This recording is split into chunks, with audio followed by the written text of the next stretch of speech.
This video is for hip arthroscopy patients with Dr. Jack Skendzel at Summit Orthopedics in St. Paul, Minnesota. The purpose of this video is to help educate patients and their families or caregivers after hip arthroscopy. Specifically, the video discusses proper application of the hip brace, how to measure 20 pounds of flat foot weight bearing, how to safely use crutches, proper techniques to lie down safely while supporting the operative leg, safe performance of leg circumduction to encourage passive motion, and proper and improper leg rotation. Every patient is provided with a blood sew hip brace. This is to be worn at all times when out of bed. It does not need to be worn while sleeping. The brace helps to prevent bringing the leg out, away from, or behind the body, and protects the labrum and capsular repair performed by Dr. Skendzel. As shown here, the brace can be applied standing, but putting the brace on while sitting is okay too. The padded waistband is appropriately positioned and tightened. The elbow or joint should be at the level of the hip. Next, the two Velcro straps on the thigh cuff are firmly tightened around the leg.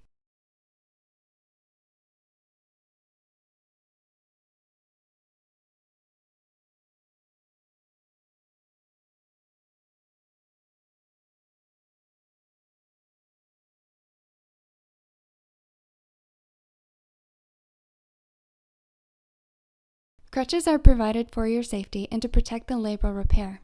They also allow for healing of the bone. You should always use 2 crutches as demonstrated here. Your therapist will help you learn how to properly crutch.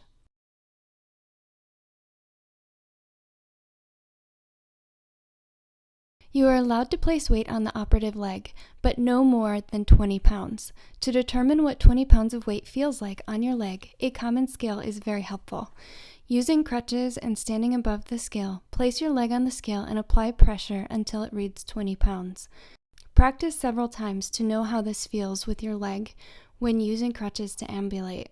Your therapist should also demonstrate this with you. You will need to support the operative leg when lying down for the first 2 to 3 weeks after surgery. This helps prevent excessive strain on your hip flexor. There are 3 ways to do this. First, you can use your non-surgical leg to help support the operative leg as shown here.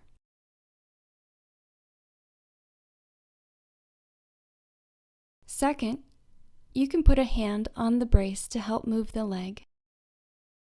And third, you can have another person help lift your leg up and over for you.